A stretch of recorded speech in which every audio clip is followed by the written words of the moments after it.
life. Push out the voiceless animals. Demands to torture. Make safe the animals. Get the animals nothing. Living in hell. Demands to destroy. Destroying animals. Demands to destroy. Demands to war.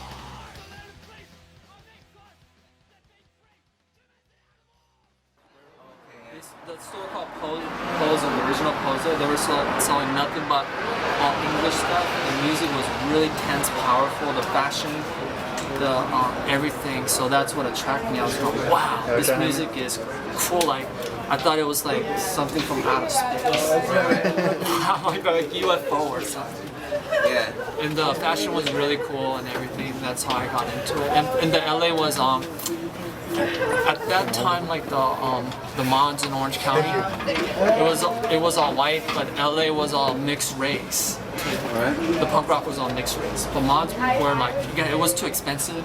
We had to wear a lot of expensive stuff, and we were too young, so we didn't have, me and my friend, we didn't have Vespa or anything like that. Because we were way too young. So that's how I got into it.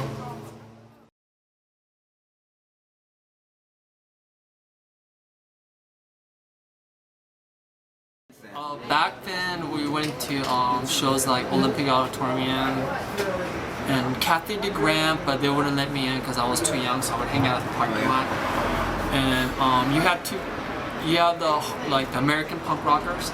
We were just into British stuff, and like there was a gang back then called Suicidals, and they would get really pissed off at us because we didn't support any American bands. So when they see us at shows, you know, we had our hair charged up and stuff.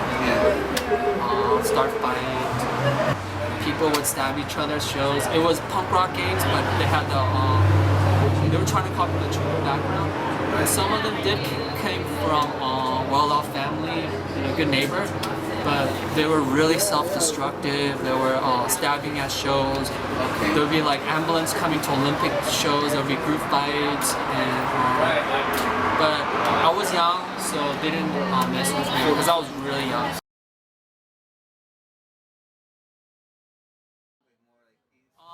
I didn't get into Anarcho-punk right away.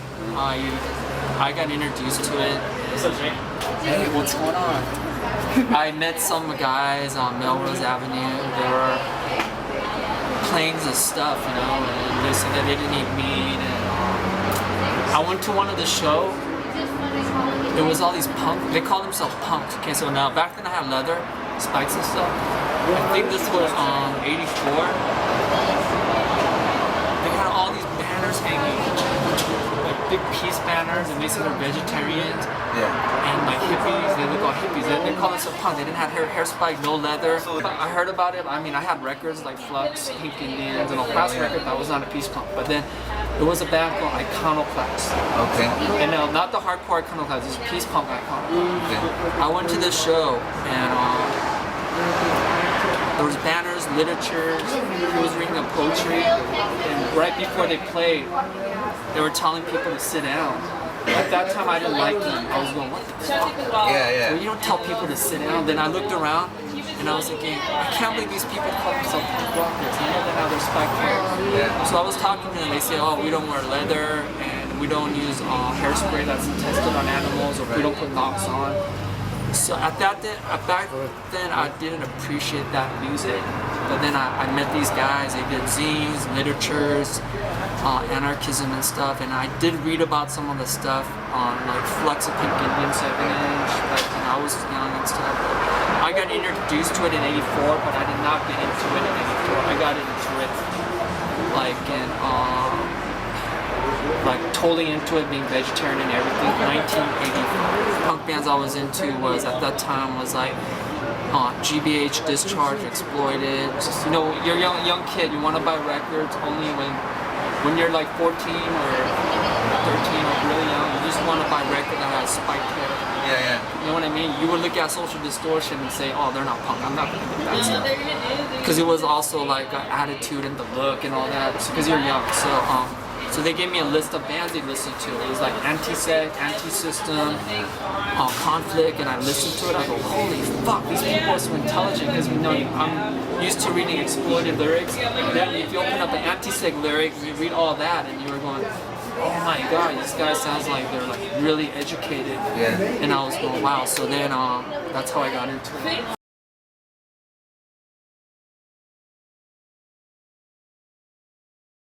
artwork is missing now because you can download stuff online. Because back then when you buy it, you open up the 7 inches, a big poster, it comes with an insert, you see the big artwork, but now people download so you don't see the artwork. I had a talk about that a while back with my friend Jeff, because Jeff used to go to the show all the time. He used to play bass for autonomy. He's at the show today. We had a talk about that. I was telling him at shows now I feel much safer because there's not that gangs anymore because punk's more mainstream now, and back then we used to get rock thrown by jocks. We used to get, if you're in Orange County, LA was more safer for punks, but Orange County, it was dangerous because there were, back then you had jocks, surfers, and people who did not like punk rock. Because I was saying that, hey, I'm kind of happy that, punk's more mainstream. We don't get beat up anymore when we walk down the street. But he disagreed with me. He was saying, oh no, this and that. But what's your opinion? In my opinion, I think we have to undergo a reclamation, not just of punk rock, but anarchism as well. Because just like you said, examples of how punk rock has been commodified in mass culture, anarchism has been stigmatized. Especially, like I'm a bookworm, so I see a lot in contemporary literature, especially a lot of just fiction authors like Chuck Palahniuk, where they offer us this perverted version of anarchism. And it's always synonymous with chaos, destruction, disorder, and they negate the elements that are rooted in actual positive social transformation. And I think, in my opinion, that's really unfortunate. And I write letters to a lot of these authors. Like, you're doing damage to something that countless people have died for, have struggled for, have worked for. This is something that people still present day, live for, and you're debasing it because you want it to be synonymous with something that historically just isn't. That's my take on it. So in my opinion, I think a more militant approach, just a reclamation, like reclaim the term and its associated, its association. Like in linguistics and psychology, every word has an association.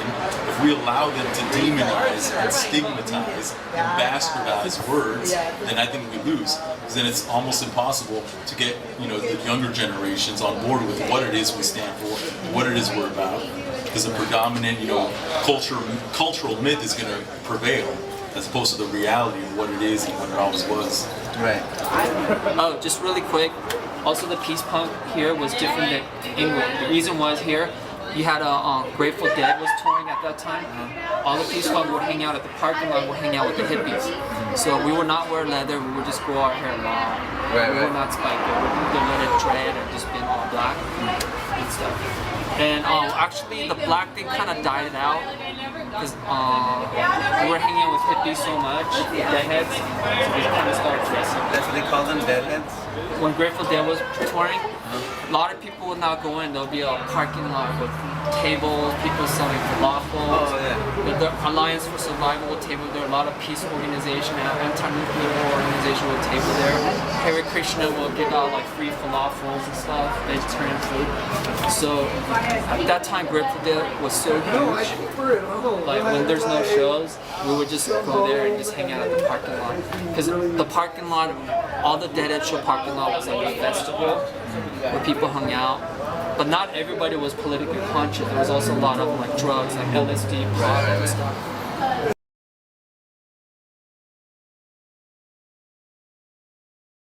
The Southern California Anarchist Gathering was at the Southern California Library. That's where we brought all the community organizers, school teachers. We also had what else do we have? We had a panel with the original Panthers, lawyers, activist lawyers. Oh, that was last year, wasn't it? No. This was how many years ago? 2008. 2008. We did that to break away from the box. LA is so huge. I just got back from a tour last month. I went to Portland, Seattle, Olympia. Everywhere, even Olympia, they had a collective. They organized, what was that festival? The New Direction Festival. I just realized why they could do a lot of things there. Because all the places we stayed at was like a house where everyone lived together. And, like a squat? No, like an actual house. Like kind of like co-op house. So like there was anarchist info shop. There was an anarchist cafe. Anarchist cafe people get paid and stuff. This is in Portland, by the way. Then I was talking to people at the info shop. Next to the info shop, we played at the info shop. And next to the info shop was a co-op house. And there's collectives and stuff. But then when I came back to LA, we traveled before, but we see this all the time in different states. Then we realize that LA is so expensive. Every time when I go out there, people will go, how do you guys afford to live in LA? Then I just realized, wow, no wonder we can't open it because it's so expensive here. If you travel, check out other states. No, oh that's my true. God, the That's price. definitely true. Los Angeles, San Francisco, Los Angeles, California in New York, general, like- they're the most expensive places. So yeah, that's why like here, from what I understand, there's no like just collective. There's anarchist collectives, right? Like activist collectives, but like punk wise, there's no like punk collective that I heard of. Or even if there are, they don't last that long. Can't speak out for everyone, but I'm just guessing. I think it also has to do with age. As we get older, then like I know a lot of the punks. Anarcho-punks who were active during the DNC's 90s and stuff. Not all of them, but some of them got more serious and became just got out. They're still into punk rock, but they don't look like it anymore. They still listen to music, but they're more serious now and do other activism stuff. Now there's a huge age gap. So like if somebody said that, hey, can you help us organize this and that? I can't do it full time anymore. Because I'm working 3 jobs now, and plus I'm much older, then we have a big age gap and all that. I still do that now when I have time. The protests now, I see more like not organization. I'll tell you something that was more radical. The recent protest I went to was that anti. What's that? It's like a car crash. When the Veterans Against the War all came, there was all these veterans from Afghanistan, Iraq. They came and spoke at this huge rally. Because in 1991, during the first Gulf War, the army will counter-protest us and like all the right-wing people. But this one now, it's been a while. It's the second Gulf War. This one, like the veterans from Afghanistan, right? They were on stage speaking against the war, American imperialism and stuff. So I network with them. A lot of people don't like answer because they're mainstream, but I think they're really good at organizing. They can get all the college students out, and they can get all like different union organizers and different people of color out. They're really good at organizing answers. I don't know why a lot of people don't like answer, but I think they're really good at organizing.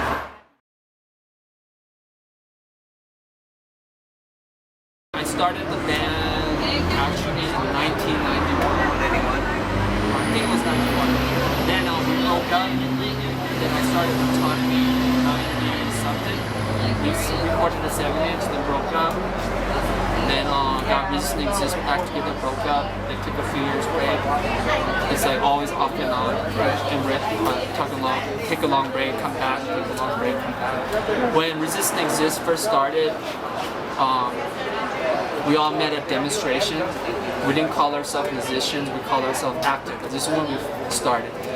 We took the band as a side project. It as a band, we took it as a side project. So because we were like, we were trying to use everything, like through art, music, street protests, theater, and all that. Not focus is one. However, the recent, right now, the reason we're touring now, we played over 300 shows, but then our bass player Jan, she's been playing with us since our first 7-inch. She said it's 400, not 300. Oh man, if they take my advice, they're gonna make a lot of mistakes like I did. I don't want them to take my advice. I would just say, go ahead and go for it. If you make mistake, you learn from your mistakes. That's my thing. Whatever they want to do. We just have a lot of friends. Movement was big and everything, but we thought it was gonna go forever. I was lucky, but what I'm trying to say is, 2 of my women friends complained to me, saying that, hey, in the old days, and this and that, I spent all my time. It feels like, it kind of destroyed my life. So what I'm trying to say is, it's good to be in the movement, but at the same time, try to not to, what I'm trying to say is, you can go to school at the same time, get college education, also hold on to the job and stuff like that. I got very lucky because I have a cool job because my friends always hit me up. So when I didn't have a job, he hooked me up at a club. Right now, I'm a swim instructor, lifeguard, junior lifeguard instructor, and it was all from the networking and stuff. But what I'm trying to say is, some of my friends went down the hill. Right. Like really down the hill because they focus on so much on volunteering and activism. What I'm trying to say, they didn't focus on themselves, helping themselves. They focused on they want to totally change the world, which is good, but they put so much energy into that. By the time we got older, it was like, oh fuck, I'm fucked. I mean, because when you get older, your parents passes away or your parents get sick. I got very lucky, but what I'm trying to say is stay in touch with reality and everything as well. It's hard. We're living in a capitalist society, and it's really hard to survive. And you also get good education and network with people, have a lot of friends. When you have a lot of friends, it really helps because it really helped me out. Yeah. Stop the torture, stop the death, free the animals, ALF.